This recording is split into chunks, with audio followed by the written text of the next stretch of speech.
We are in Bodh Gaya, home of the Buddha's enlightenment. This is one of our favorite places in the world. Gayang and I have been here many times.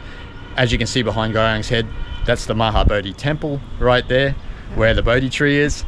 But before we take you to have a look at the Bodh Temple and the Bodhi tree in a future video, we want to take you guys to a place that's significant in the Buddha's story, and it's on the other side of the Naranjana River.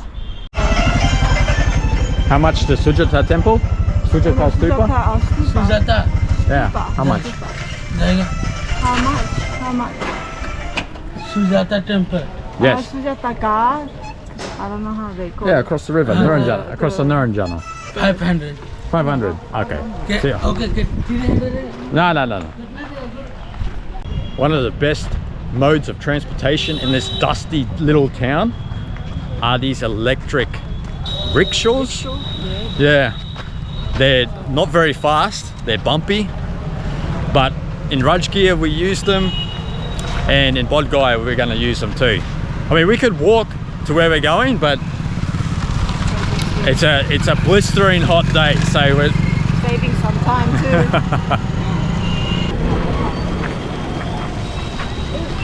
How much the Sujata? Stupa. Sujata Stupa. How much? How much? Just go. How much? 50? 50. Yeah, we go.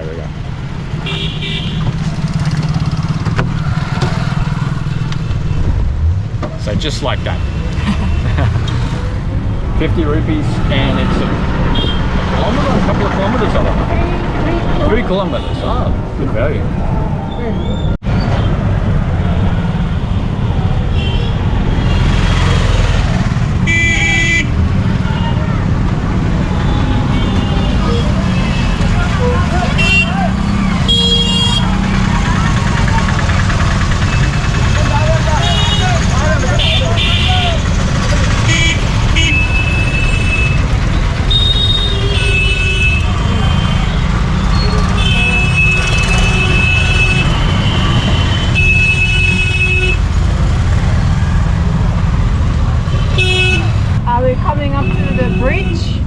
That covers the river, supposed to be river, but there is no water.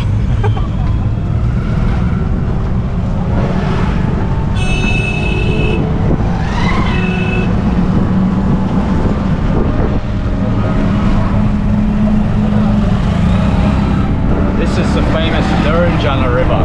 As Guy said, there's no water to be seen.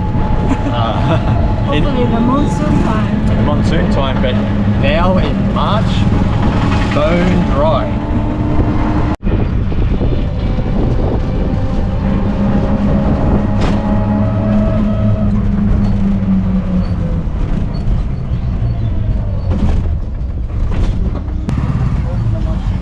Oh, Namaskar.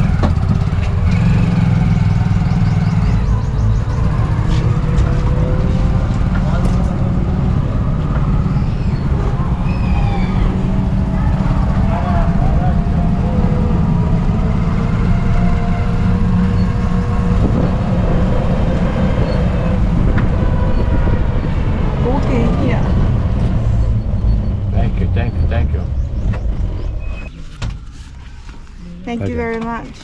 Thank you.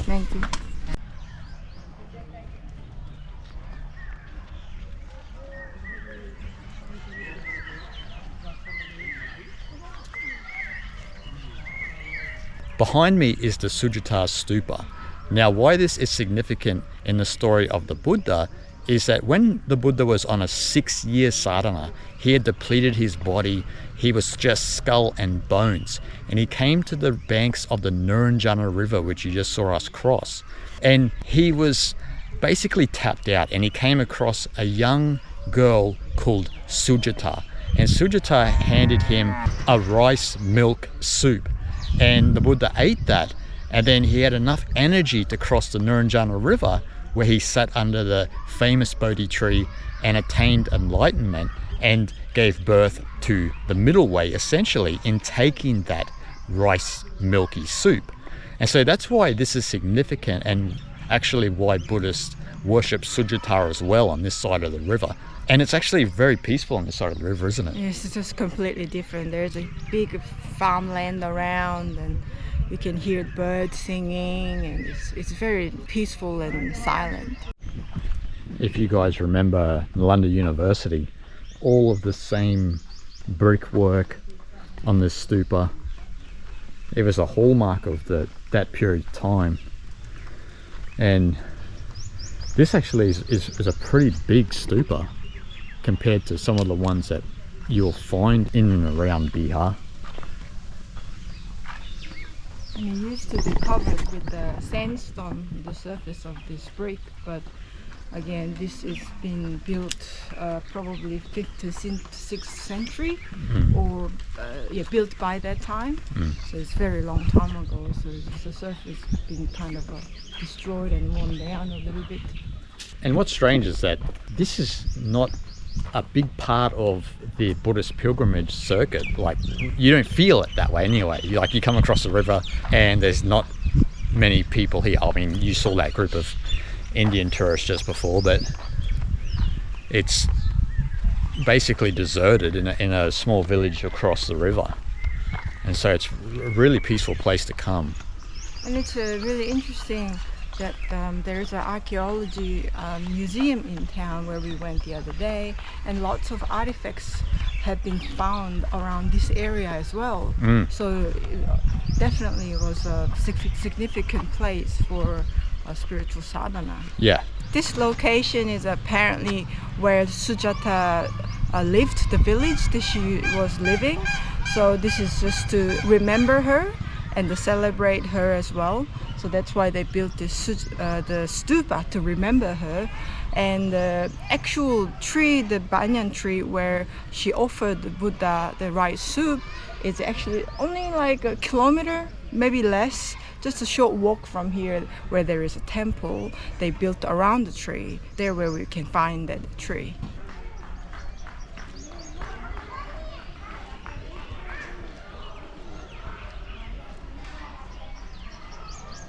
As you see, some of the bricks are broken off here, and I mean, they don't really take as much care here as they do in Nalanda and other Buddhist archaeological sites. You can kind of just pick up the bricks and just take off with them if you want. I mean, I wouldn't recommend that, but there's a lack of attention a little bit to the Sujata Stupa here, even though they still do the weeding up in the grout in the bricks,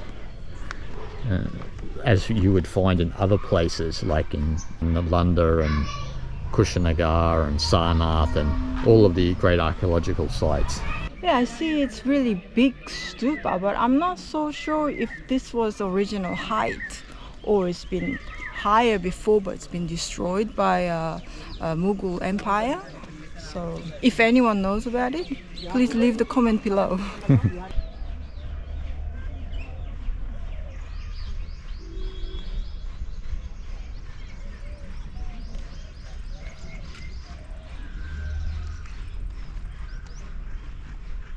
Essential on hot days like today in Bihar, anywhere in Bihar. Got to keep hydrated. Many times I've got dehydrated just walking around, and whew, she's a belter.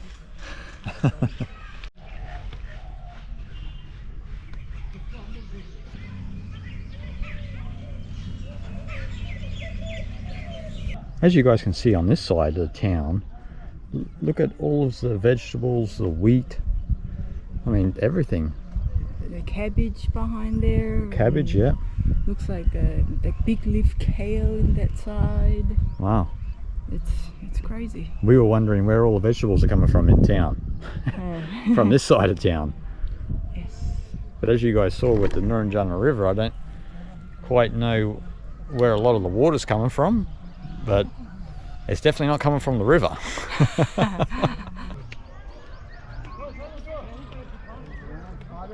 There's nothing quite like walking through the fields of Bihar, the dry fields of Bihar. Here we're kind of walking through a lot of vegetables, but it kind of reminds me of what it was like for the Buddha when he was walking along through Bihar until he got to the Bodhi tree. And for those of you who don't know, Buddha himself was technically called a Shramana, and Shramanas, they take a strict path of just walking straight ahead, and Buddha didn't walk towards any town or anything like that like a lot of Shramanas would to get food. He took on an extreme path where he just walked straight. And so when he came across Sujata, that's why he was all skull and bones, because he'd just been walking in a straight line and had not been seeing a lot of people. So add that to his meditation and everything like that, it was a really extreme path. And if you've been to Bihar, the weather is extreme and there's a lack of food and everything like that, and it is a very tough environment to get used to. So kudos to the Buddha back in that time, that's for sure. But yeah, that's what I just love about walking through Bihar. I just love the feeling. There's an energy here, a spiritual energy. Oh, this way, love. That you just can't replicate it. There's just something about it. I have no idea what exactly this vegetable is. Looks like that wide leaf kale, or is it a root vegetable? It might be a root vegetable, is it? I don't know. Is it cabbage? No, it's not cabbage, is it? I see the root is very small and thin. Yeah. So I assume like they call it like sag as well. Mm. Not quite spinach, but similar to kale, more like. And I assume that's what it is. And this one's growing everywhere, isn't it? All through the whole area. Yes, it's everywhere. This and wheat is probably the most prevalent you see. Tomatoes. Yeah. You can do your gladiator moment where you stroke your hand through the wheat and... Yes.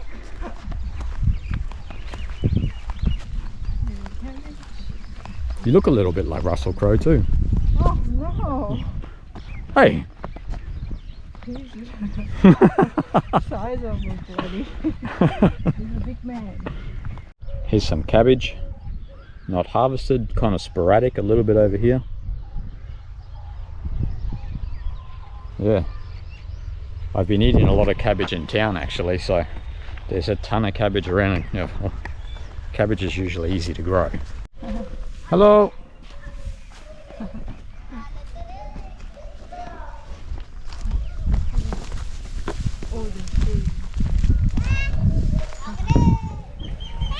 Hello, how are you?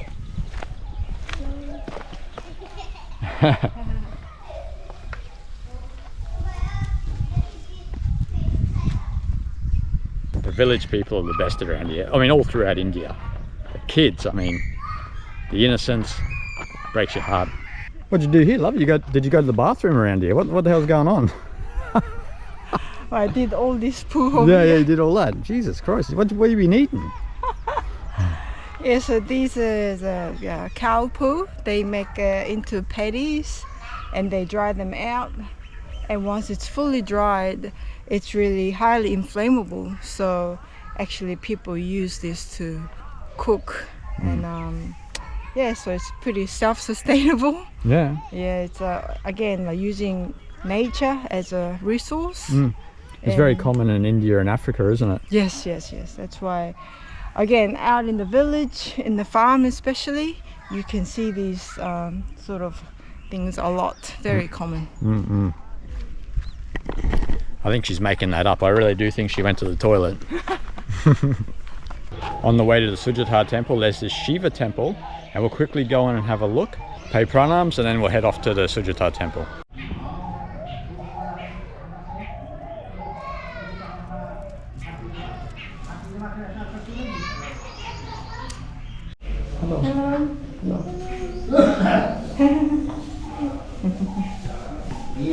As you guys can see in here, this lingam is super old. I don't know how old this place is. There's Ganesha up there. So there's the Shiva lingam there. Wow. This is really ancient and magical. I don't know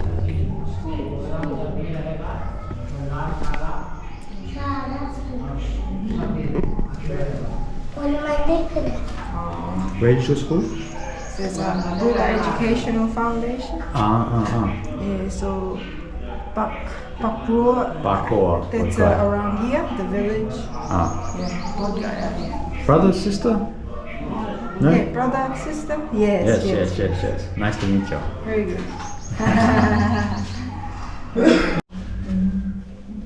So here's another older lingam.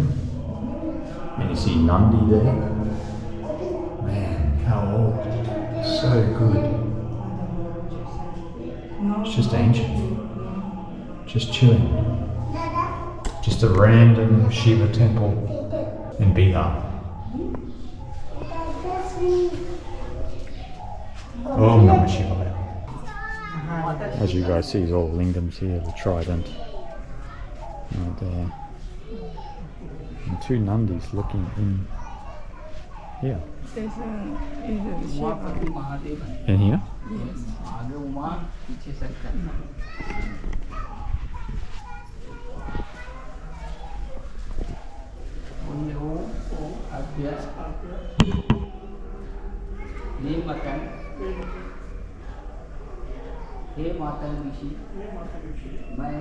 There's lingam, Nandi,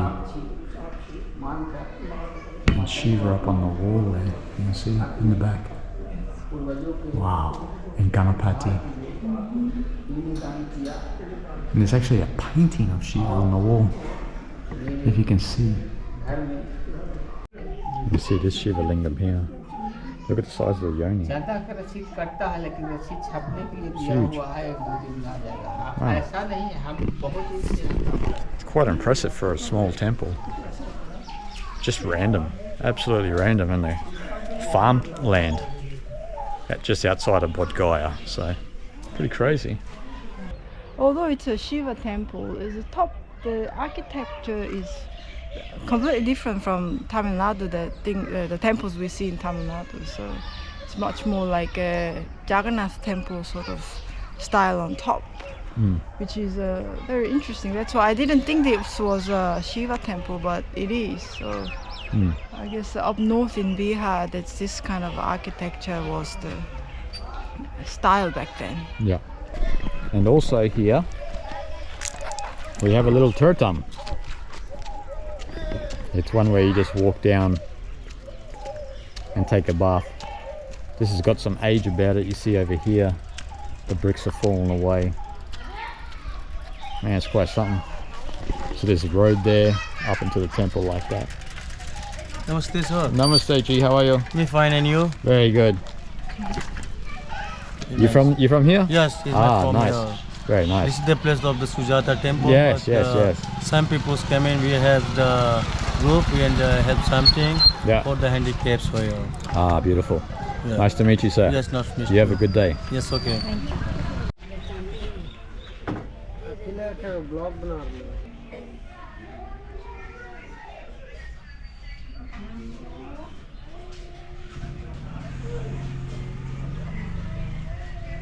So we are at the Sujata Temple.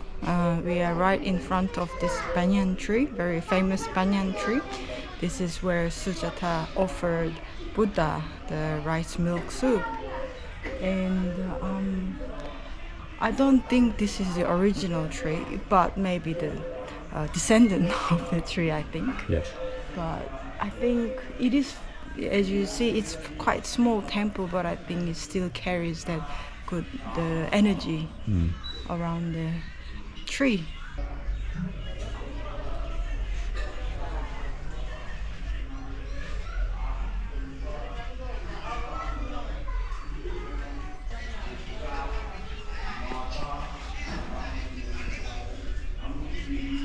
So you see the Buddha and Sujata.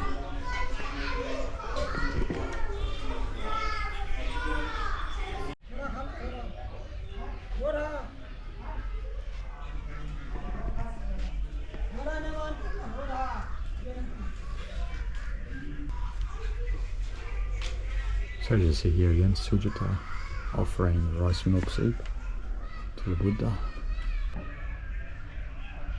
This one here is donated by Myanmar. May all beings share our merits equally with us.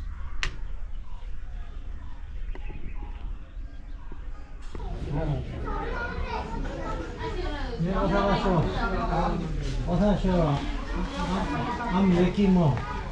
여기 단계가 누가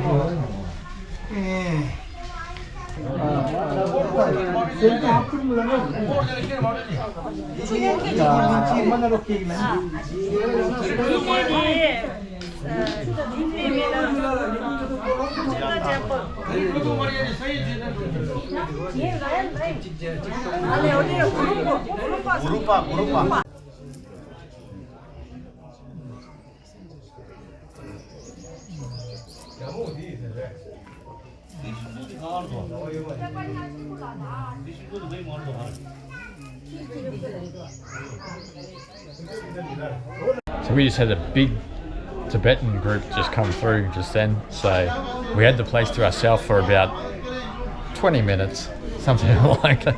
But you'll get groups that just kind of sweep through all of these Buddhist sites all through Bihar. So anyway guys, that's basically the Sujata pilgrimage which we went on. How was it, love? I love it. Yeah. Again, it's very different from the other side of the river. Yeah. It's it's beautiful. Yeah, we'll give you guys a glimpse of the other side of the river in future videos. But yeah, we wanted to show you this kind of pilgrimage because it's kind of unique in Bodh, Gaya. And some people actually don't even come on this side of the river. So we wanted to give you a sneak peek. It's a beautiful part of Bodh, Gaya. The village is over here. It's super quiet. The locals are friendly. Magical place.